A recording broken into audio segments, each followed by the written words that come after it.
Boa tarde, gente. Meu nome é Vitor e eu vou apresentar um pouco para vocês sobre as articulações e os movimentos da região do pé e do tornozelo.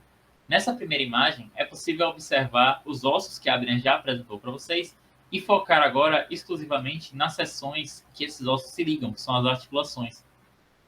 Também é muito interessante observar nessa imagem a presença extensa de muitos ligamentos, como o ligamento tibiofibular posterior, o ligamento talofibular posterior, né? E os ligamentos dorsais do tarso. Por que há tantos ligamentos na região do pé? Bom, ligamentos são nada mais do que seções fibrosas de tecido conjuntivo. Essas seções fibrosas garantem uma certa estabilidade e maior resistência a essas regiões em que elas estão presentes. E por que isso é importante no pé especificamente? Porque o pé ele precisa sustentar todo o corpo humano. Ele precisa fornecer estabilidade suficiente para que a pessoa possa caminhar, para que ela possa se manter de pé sem cair. Primeira articulação que nós vamos apresentar para vocês nessa região é a articulação tibiofibular. Como podemos observar na imagem, a tíbia e a fíbula se conectam tanto de forma proximal, que é mais próximo da origem do membro, como de forma distal. A região mais importante para a análise do pé e do tornozelo é justamente a região distal, que é mais próxima do pé. Essa articulação é uma articulação fibrosa, especificamente uma sindesmose. Também podemos destacar nessa região a presença de ligamentos posteriores e anteriores. Aqui, com a visão anterior, nós só vamos poder observar os ligamentos anteriores. Essa é a segunda articulação que nós vamos apresentar. Ela é a articulação talocrural. Ela vai ser uma articulação entre três ossos, que são justamente o osso da tíbia, que é esse osso daqui, o osso da fíbula e o osso do talos. A tíbia vai se articular através da seção inferior, a fíbula vai se articular através da seção lateral e o talos vai se articular através da seção superior. E ela é uma articulação sinovial do tipo gínglimo, então ela permite um certo grau de movimento, né? E nesse caso, o movimento dele vai ter vão ter nomes específicos, que é a dorsiflexão e a plantiflexão, como vai ser possível observar no vídeo do próximo slide. Então, aqui no vídeo nós temos os movimentos de dorsiflexão e de plantiflexão, começando pela dorsiflexão, que é esse movimento em que o ângulo do pé com a perna ele é reduzido. Então, por que dorsiflexão? Justamente porque você está movimentando o pé na direção do dorso, que é essa região superior. Então, seguindo a mesma lógica, a plantiflexão é um movimento que você aumenta esse ângulo e o pé se movimenta na direção da região plantar, que é essa região inferior do pé. Aqui nós começamos com o movimento de dorsiflexão, seguimos para uma plantiflexão. E também é interessante observar que a plantiflexão é um movimento que acontece quando você fica na ponta dos seus dedos, como é possível observar no vídeo.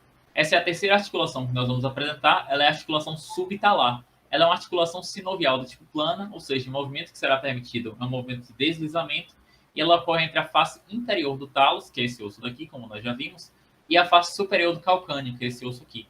Então, ela ocorre justamente nessa seção. E em combinação, então, com a articulação que nós já observamos, que é a articulação talocrural, ela vai permitir três eixos de rotação, né? E também ela vai permitir principalmente os movimentos de inversão e eversão, que nós vamos observar no próximo vídeo. O movimento de inversão ele vai acontecer quando a sola do pé se voltar para o centro do corpo. E o movimento de eversão vai ser justamente o contrário, vai ser quando a sola do pé se voltar em direção contrária ao centro do corpo, como nós vamos poder observar neste vídeo. Aqui é um movimento de inversão, tá vendo a sola do pé se voltando para o centro, e logo em seguida nós teremos um movimento de eversão, que é justamente, né, quando a sola do pé se volta na direção contrária.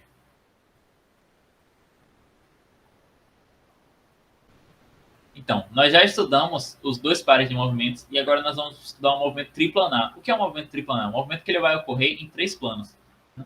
Envolvendo a inversão, que vai acontecer em um plano, a adução, acontece em outro plano, e a flexão plantar, que acontece no terceiro plano.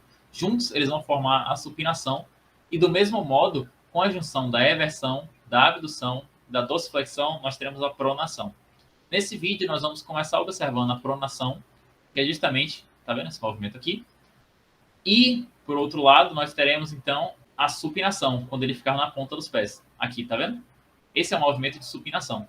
A quarta articulação que vamos estudar é uma articulação em forma de S, que é a articulação transversa do tarso, como é possível observar nessas duas imagens. Ela forma um S e ela vai conectar justamente o calcâneo e o cuboide, e o navicular e o talos. Ela vai acontecer entre esses ossos. Aqui é possível observar, tá vendo? Ela ocorre entre o talos e o navicular, entre o calcâneo e o cuboide. E ela permite movimentos da parte anterior em relação à posterior. Como assim? É porque justamente quando você pisa no chão, o solo nem sempre ele vai ser regular. Então é muito importante que exista um certo movimento possível nessa região para que o seu pé se adapte ao solo. Isso vai ser muito importante para o equilíbrio e para o controle da pronação e da supinação, né, que são os movimentos que estudamos no slide anterior. Então, essa imagem aqui de ressonância magnética, ela vai possibilitar que nós observemos as articulações que eu descrevi, só que dessa vez em uma pessoa real. Essa daqui é a articulação subtalar, tá vendo? Essa daqui é a talocrural e também é possível observar a seção talonavicular, né, da articulação transversal.